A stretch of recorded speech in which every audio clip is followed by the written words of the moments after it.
we'll take a look at those special experimental designs that are used to deal with the issues in a single case experimental design, including multiple baseline design. That's when you date a whole bunch of people at the same time. You get your multiple baseline going. But anyways, we'll take a look at that. The other design that's very widely used, other than the reversal design, is called the multiple baseline design. And this is when a reversal design is either impossible or unethical. So sometimes there's just certain changes that are made that cannot be reversed. So we've encountered one of these already, Phineas Gage.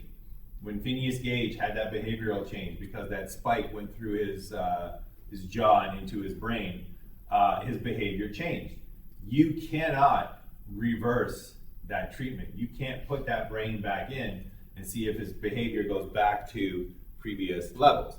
So sometimes a reversal design is impossible. Sometimes it's unethical. If the person is potentially a danger to themselves or a danger to others, you cannot, if you institute a treatment and their dangerous behavior decreases, you then cannot ethically say, well, let's reverse that treatment. Let's see if he becomes dangerous again or if she becomes a threat to herself again.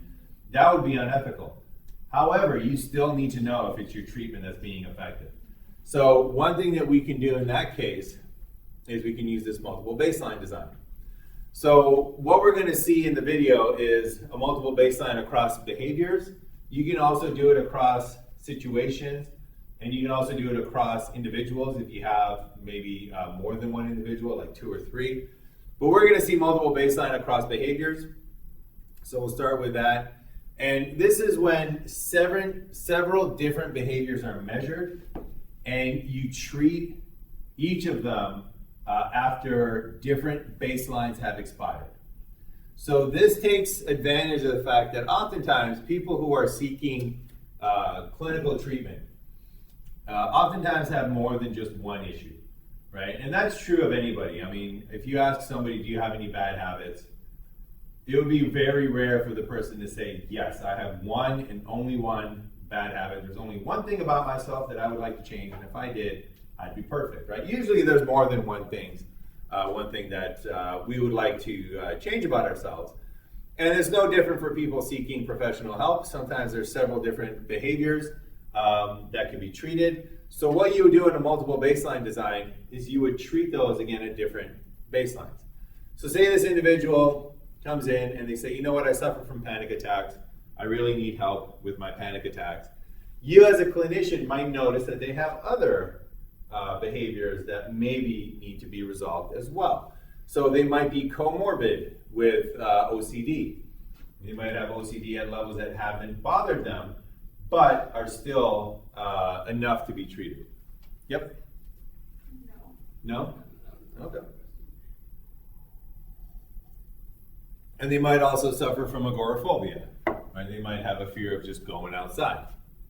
So you as a clinician might identify these 3 behaviors, and you might say, you know what, I want to design treatments for these 3 behaviors, and I'm going to use a multiple baseline design because I don't want to reverse treatment for any of these behaviors. So what you would do is you would start off with a baseline for all 3 behaviors, and you would say, all right, for this first week, go home, track how many panic attacks you have, track how many obsessive compulsive behaviors you do, and track how many times you feel fear leaving your house. So they come back after a week, and you have their baselines. What you do is then you institute treatment, stopping baseline for one of these behaviors, but not stopping baseline for the other ones.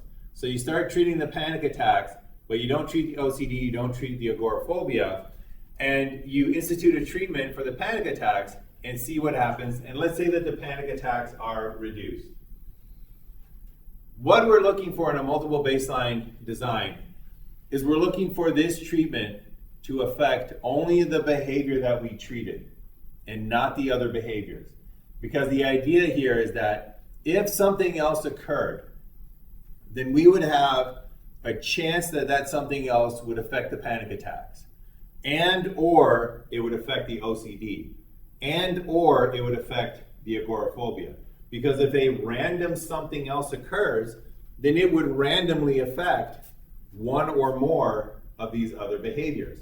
So if we start treating the panic attacks specifically and leave the other two alone, and then during that treatment period, the panic attacks are reduced, but those other behaviors are not reduced, those other behaviors maintain their levels, that is good evidence that it's our treatment that caused the panic attacks to be reduced. Because again, something else could be randomly applied to any of these three behaviors. So the fact that only the one that we were treating was the one that went down gives us good evidence that it's the treatment that caused those panic attacks to be reduced. And then what we do is we continue on with that treatment, because we're not doing a reversal design, we're not ever taking the treatment away.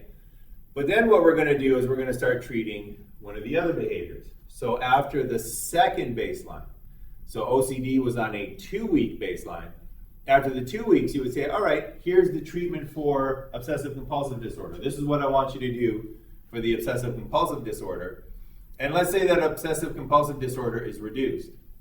Once again, if something else happened here, it had a 50-50 shot of reducing the OCD. It had a 50-50 shot of reducing the agoraphobia. If the agoraphobia is maintained, but the OCD goes down, that again is good evidence that it's not something else. It's actually our treatment that is causing the change in that behavior. And again, that agoraphobia would have the last baseline, so we'd start the treatment right about there. So again, the idea is that if something else started up and that something else continued on, that something else could have affected the panic attacks, could have affected the OCD, could have affected the agoraphobia. So the fact that only the behavior that was being treated went down gives you about a 1 in 3 chance that it was your behavior. Sorry, it was your treatment that caused that reduction in behavior. Then you take the second something else, the something else.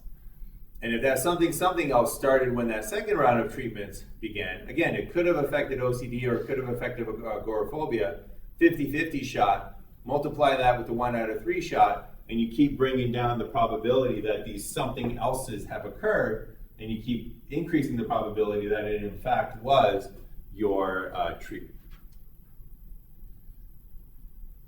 All right, so that's multiple baseline across behaviors. Any questions about the multiple baseline technique? All right.